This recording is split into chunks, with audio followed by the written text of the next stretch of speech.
Hey guys, what's up? Lightboltjoe here. Today we're going to discuss the brand new 2019 sci-fi comedy action adventure film, Spider-Man: Far From Home. This is a Sony, Columbia, Marvel joint release. As we know, when Sony and Disney / Marvel made their agreement to have Spider-Man into the Marvel Cinematic Universe, Sony would get the movie profits, and then Disney / Marvel would get the merchandise revenue.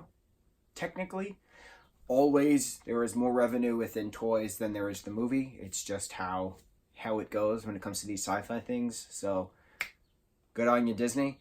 But I'm very happy to see, with all of the setbacks that Sony had with those email leaks back in the day, they did the appropriate thing and do the partnership with Marvel, because the way that Jon Watts makes these Spider-Man films, it's fantastic. They're just flawless nods to John Hughes when it comes to the teenage thematic high school relationship aspect, platonic or relationship, mixed with the cinematic universe of Marvel and all of its blockbuster glory. So Jon Watts directed this film again. Our one and only Tom Holland is back as our dear old Peter Parker.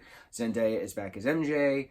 Tony Revolori is back as Flash. Every character that we've seen, Jon Favreau is back as Happy Hogan, comes into effect. So there is a science trip.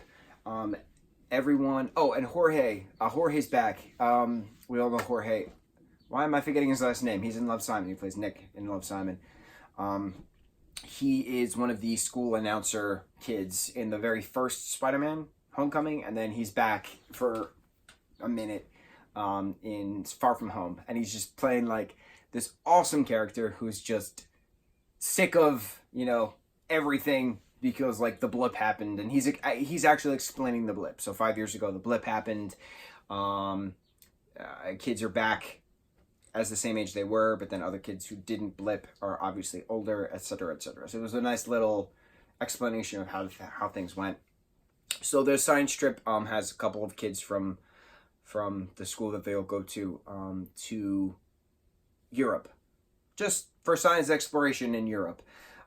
They start out the trip in Venice, then there's these elemental monsters. We see Samuel L. Jackson's Nick Fury back. We see Colby Smulders' Maria Hill is back.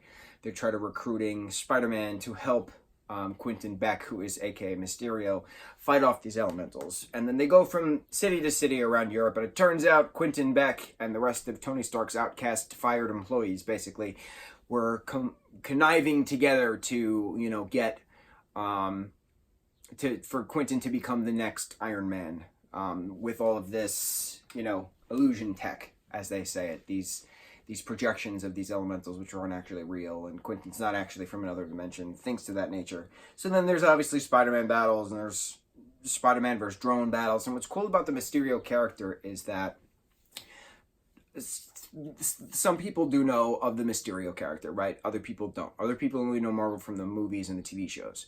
So to have the modern drone technology mixed in with Mysterio's true characteristics of illusion, it was brilliant to bring it into the modern world. I really, really loved it. I liked that MJ and Peter had moments together. I liked Ned and Peter having moments together.